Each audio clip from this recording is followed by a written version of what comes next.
എൻ്റെ ഒരു motive behind forming this academy എന്ന് പറയുന്നത് അഫോർഡബിലിറ്റിയാണ്.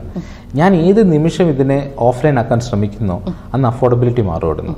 കാരണം നമ്മളെടുക്കുന്ന സ്പേസ്, നമ്മളുടെ ഇൻഫ്രാസ്ട്രക്ചർ, ഇതിനെല്ലാം വരുന്ന എക്സ്പെൻസസ് നമ്മൾ എവിടേക്കായിരിക്കും ഇടുന്നത്? ഓട്ടോമാറ്റിക്കലി സ്റ്റുഡൻസിൻ്റെ ഫീയിലേക്കായിരിക്കും.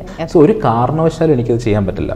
പിന്നെ നമ്മൾ എവിടെയെങ്കിലും ഒരു സെൻറ്റർ ഇടുകയാണെന്നുണ്ടെങ്കിൽ, ഇപ്പം കോഴിക്കോടുള്ളൊരു കുട്ടിക്ക് എൻ്റെ സെൻറ്ററിൽ പഠിക്കണമെന്നുണ്ടെങ്കിൽ അവർ ട്രാവൽ ചെയ്ത് ഇവിടെ വരണം, ഇവിടെ ഹോസ്റ്റൽ എടുക്കണം. സോ ലോട്ട് ഓഫ് സാക്രിഫൈസസ് അവിടെ വേണ്ടി വരും. അതിൻ്റെ ഒന്നും ആവശ്യമില്ല. നിങ്ങൾ എവിടെ ഇരിക്കുന്നോ അവിടെ ഇരുന്ന് നിങ്ങൾക്ക് പഠിക്കാൻ പറ്റും.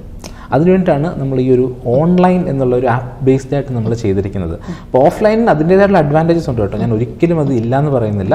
അത് പഠിക്കുന്ന ആളുകളും ഉണ്ട്, അതിനുവേണ്ടിയുള്ള അഡ്വാൻറ്റേജസ് ഉണ്ട്. പക്ഷേ ഞാൻ എയിം ചെയ്യുന്നത് ആക്ച്വലി നമുക്ക് സ്ട്രഗിൾ ചെയ്യുന്ന കുട്ടികളുണ്ടല്ലോ, നമുക്കിത് പറ്റില്ല, എന്നെയും കൊണ്ട് അവിടെ വരെ പോയി പഠിക്കാൻ പറ്റില്ല, എനിക്ക് ഇത്രയും ഒരു ഫീ താങ്ങാൻ പറ്റില്ല എന്ന് പറയുന്ന കുട്ടികൾക്കാണ് നമ്മൾ ഏറ്റവും കൂടുതൽ ഇതിനെ ഫോക്കസ് ചെയ്യുന്നത്. അവരിലേക്ക് ഇത് എത്തുക എന്നുള്ളതാണ് നമ്മളുടെ മെയിനായിട്ടുള്ള ഫോക്കസ്.